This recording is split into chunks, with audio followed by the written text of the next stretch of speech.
présenter les solutions qu'on a trouvées pour l'entreprise, le cabaret Mega Star Inc., avec mon équipe d'armation consultante, avec à mes côtés Marianne Parenteau, Sophie Claude et moi-même, Ariane Pichette.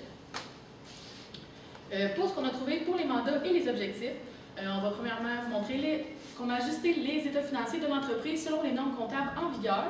Ensuite, on va vous présenter le projet qui est la construction de nouvelles loges luxueuses. Ensuite, on va vous présenter le financement pour les projets de construction des loges, justement. Ensuite, on va vous présenter les recommandations pour le projet de construction ainsi que son financement. Et finalement, les vérifications relatives aux dépenses extravagantes de l'entreprise. Pour ce qui est du plan de présentation, les 3 premiers points sont en cours et déjà faits.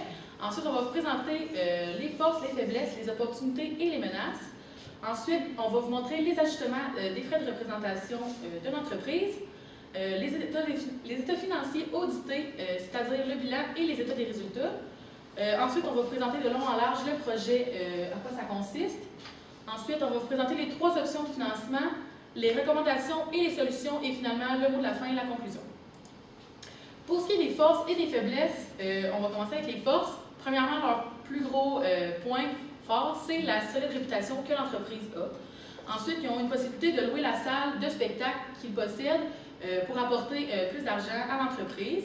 Ensuite, ils ont la chance d'avoir la présence de la célèbre chanteuse Angela Callas, qui leur apporte encore une fois un bon revenu.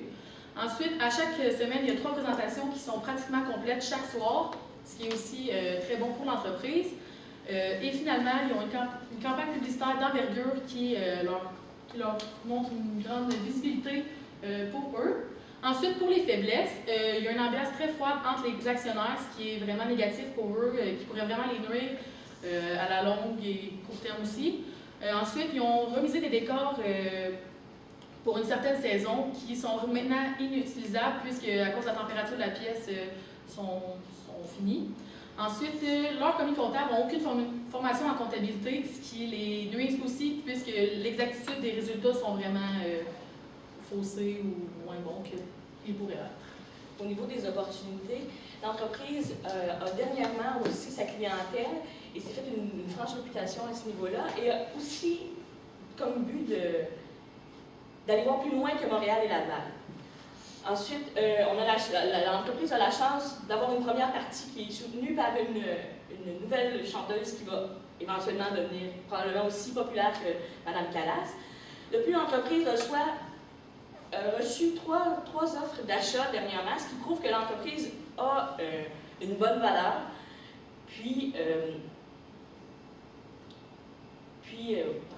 Leur entreprise est enviée par... Oui, c'est ça, voilà. Puisqu'il y a plusieurs offres, leur entreprise est enviée au niveau de certains autres concurrents. Au niveau des faiblesses, évidemment, une chanteuse populaire, eh bien, ça fait amener la concurrence à vouloir faire des offres plus alléchantes que ce que l'entreprise offre déjà à Mme Callas.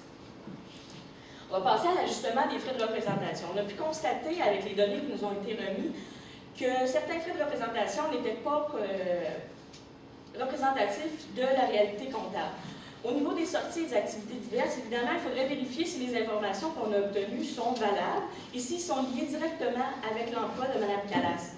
Au niveau des dépenses spéciales, les dépenses qui sont reliées à les petites faveurs que Mme Callas demande, encore une fois, sont-elles nécessaires?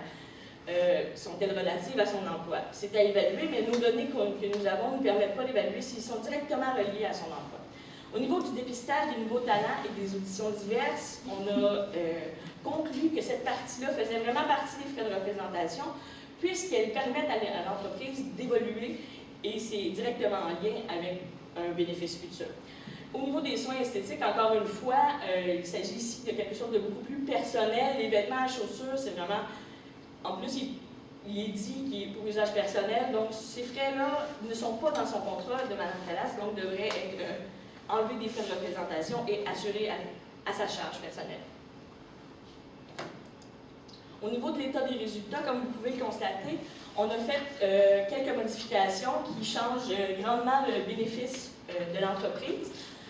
Au niveau des revenus, nous n'avons rien modifié, mais au niveau de la charge d'exploitation, le poste de salaire et de charge sociale a été modifié à la hausse, à la baisse de 550 000, puisque Mme Callas avait demandé d'obtenir son salaire des 3 prochaines années sur un seul paiement. Donc, on ne peut pas calculer les 3 prochaines années immédiatement, il faut les mettre au bilan à l'actif et les passer comme un salaire payé d'avance. Donc, c'est pour ça que nous avons baissé le 250 000 et le 300 000 qui avaient déjà été payés pour les 2 prochaines années. Ce qui, évidemment, modifie notre bénéfice avant impôt, nos impôts, et pour arriver à un bénéfice total de 584 762, ce qui nous montre ici une hausse de 412 499, ce qui est quand même assez important comme montant. Au niveau du bilan, évidemment, puisqu'on a ajouté le poste salaire payé d'avance, notre actif augmente aussi de 550 000. Pour ce qui est des passifs et des capitaux, l'impôt qu'on a modifié dans notre état des résultats augmente aussi également, ce qui fait que notre passif augmente. Au niveau du bénéfice réparti, nous avons atteint maintenant un bénéfice de 1 397 419, ce qui fait que l'apparence et le bénéfice les actionnaires se retrouvent avec une entreprise qui a beaucoup plus de valeur que les états financiers présentés d'abord. Pour ce qui est du projet, en fait, ça serait un projet qui serait fait dans la prochaine année. Ça serait la construction d'une luxueuse loge qui aurait aussi un studio d'enregistrement. Puis ce projet-là serait aussi utilisé comme appartement pour la chanteuse. Puis c'est le projet qui a été validé par les actionnaires, puis le coût est évalué à 550 000 $. Donc le financement de leçon numéro 1 qui nous est suggéré, ce serait avec la classe Populace des potagers. Eux, ils demandent un fonds de roulement supérieur à 1. Cependant, nous, on n'atteint pas ce ratio-là, puisqu'on était à 1,9 arrondi. C'est sûr qu'on est prime, on n'est pas encore supérieur, puis aussi le ratio d'endettement est demandé inférieur à 50 %, puis le note est à 62 %, donc les clauses restrictives d'acteurs qui nous demandent ne sont pas respectées dans le cas ici. Pour le financement, l'option numéro 2, ça serait par Benito Callas, qui est le frère d'Angela, la chanteuse. Lui, dans le fond, il voudrait être actionnaire de notre entreprise, puis nous prêterait en fond 1,5 un cinquième de la valeur de l'entreprise.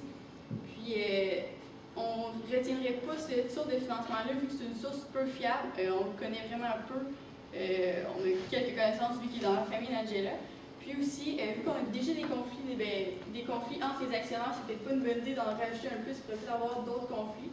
Puis aussi pour avoir des conflits d'intérêts, vu qu'il est dans la famille d'Angela, c'est peut-être pas une bonne option pour nous. Puis l'option numéro 3, ça serait pour l'investissement des actionnaires. Donc il y a deux actionnaires, Mian et Ariel, qui ont déjà le 100 000 $ qu'ils pourraient investir.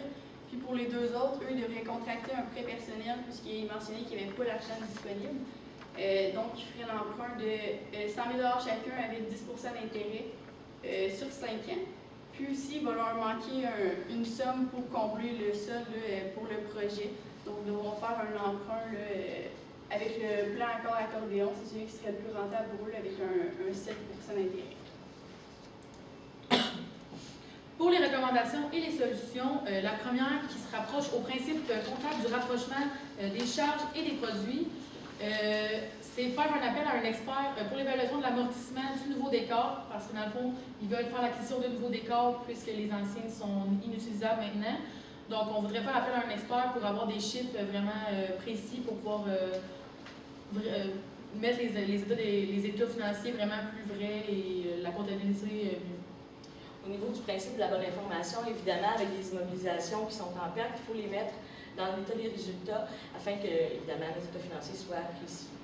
De plus, au niveau de l'exposition qui a lieu dans l'entreprise, on nous avait demandé d'inclure les toits dans les stocks.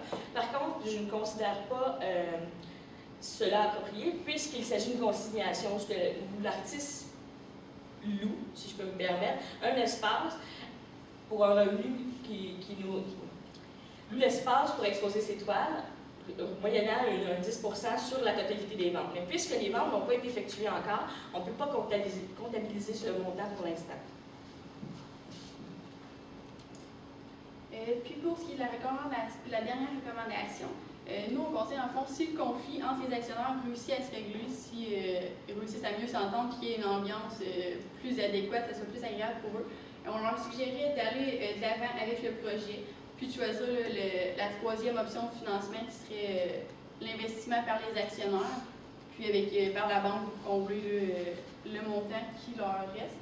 Puis s'ils ne réussissent pas à résoudre leur conflit, ce qu'on a jugé le plus adéquat, ça serait peut-être de vendre leur entreprise, vu qu'ils ont eu des offres d'achat quand même assez hautes, soit 2 fois la valeur du bénéfice.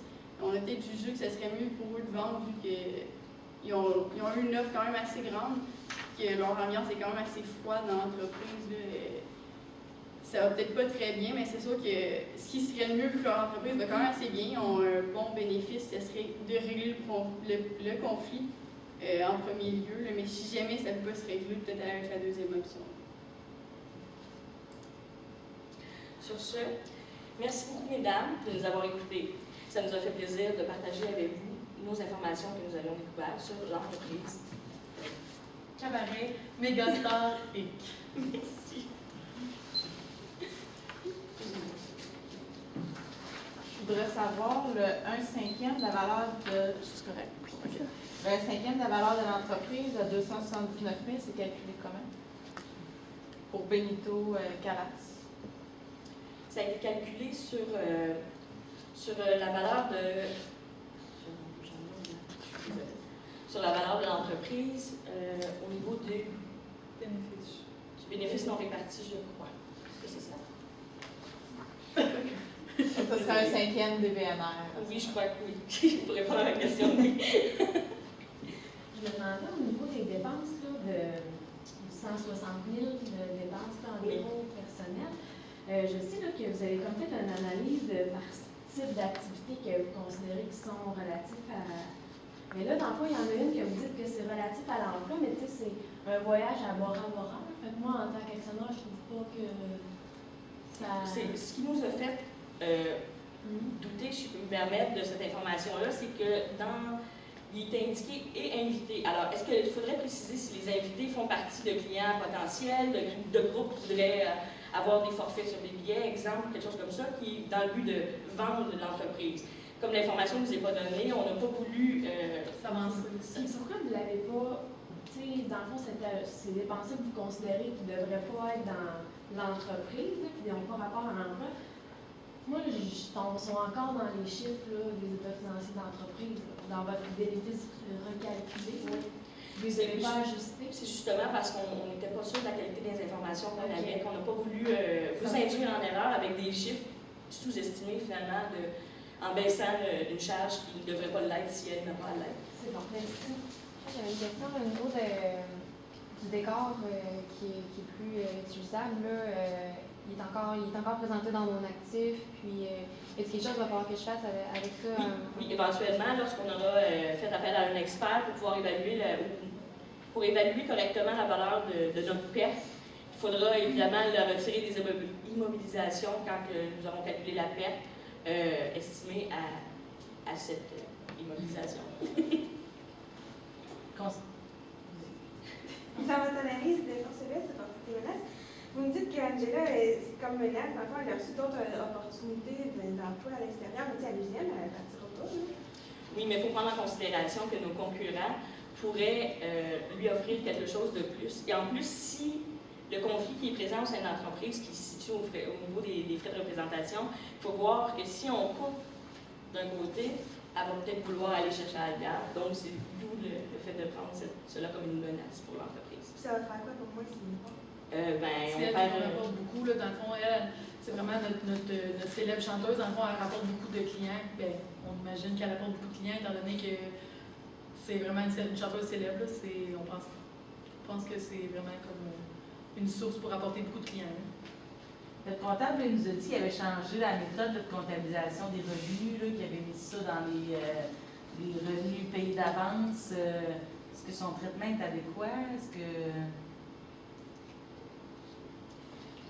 Je suis pas sûre de comprendre la On question. a changé de méthode. Dans le fond, le comptable, finalement, il décide que maintenant, ça serait mieux de comptabiliser la vente lorsque le spectacle est donné, donc quand on reçoit l'argent du billet. Qu'est-ce que vous pensez? Oui, nous avons considéré que cette méthode était adéquate, puisque dans une entreprise de service, on considère que la vente du service se comptabilise quand le service est rendu, donc quand le spectacle a lieu.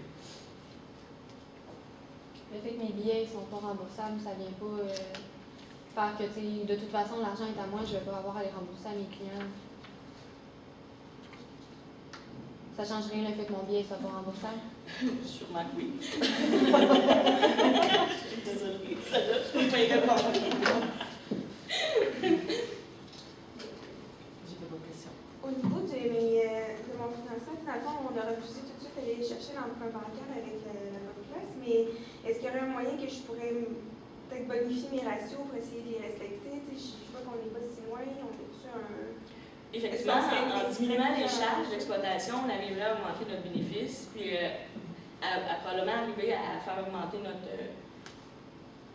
Diminuer le ratio d'endettement. Oui, voilà. Merci beaucoup. C'est bien, on se complète. Oui, c'est ça. Bien.